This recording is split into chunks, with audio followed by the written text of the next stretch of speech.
So, to start off, first look at the gamer animation. This piece brilliantly demonstrates several key animation principles, but I want to focus on two in particular: anticipation and secondary action. Anticipation. Notice how the character's movements are preceded by subtle preparatory motions. Before the gamer hands move to adjust, there's a light lean in or weight shift. This animation makes the action feel natural and readable. The headphone cable steadily pulls back and before bouncing forward, telegraphing movement before it happens. This creates a sense of life and intentionality that draws the viewer in. Secondary action, the animation excels in layering motion while the primary action might be the character moving their hands and fingers. Notice the secondary movements, the headphone cord swaying or the fingers extensions, and even the slight creak in the wrists. These secondary actions don't compete with the main action, they enhance it. They create depth and make the scene feel like a living, breathing environment rather than a flat illustration moving from point A to point E. The timing here is definitely crucial.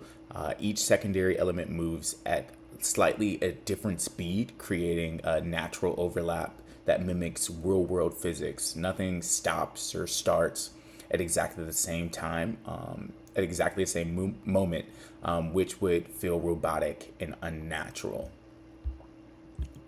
So, exiting out of this, going back to our projects here. Now, this is our second animation. Now, let's look at hands typing. I can slow it down for you. So, hands typing. This icon is made by Lucy. While this is a functional animation that serves its purpose, i.e., typing, it demonstrates several missed opportunities when compared to our first example. So, first, want to talk about limited secondary action.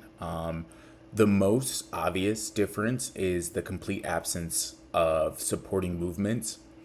We see hands moving up and down, and that's it. There's no follow through in the fingers after they strike keys, no slight wrist rotation, the palm movement that would be naturally accompanying typing is isolated action without the ecosystem of supporting motion that makes a gamer animation so engaging. In real life, when we type, our entire bodies participates subtly. Our forearms rest on a surface, our shoulders adjust, even our posture shifts. This animation kind of strips away all that context, leaving us with mechanical repetition. For a UI element meant to represent human activity, this absence of the human like subtly is jarring. Poor timing and spacing. This is where animation really struggles. You can watch the rhythm, it's almost mechanical. Each hand moves with nearly identical timing in a in a predictable, repetitive pattern. There's no variation in typing speeds, no pauses for thought, no bursts of rapid fire typing followed by like a moment of consideration. Real typing has rhythm, variation. Sometimes we fly across the keyboard, sometimes we hunt and peck, trying to find the keys. The spacing between poses is also kind of uniform throughout. Every keystroke travels the same vertical distance as the same speed. This creates visual monotony. After just a few loops, your brain tunes it out because there's nothing new to observe. It becomes a visual noise rather than like engaging content. Additionally, like you can notice the ease in and out. The hands seem to move at a constant velocity,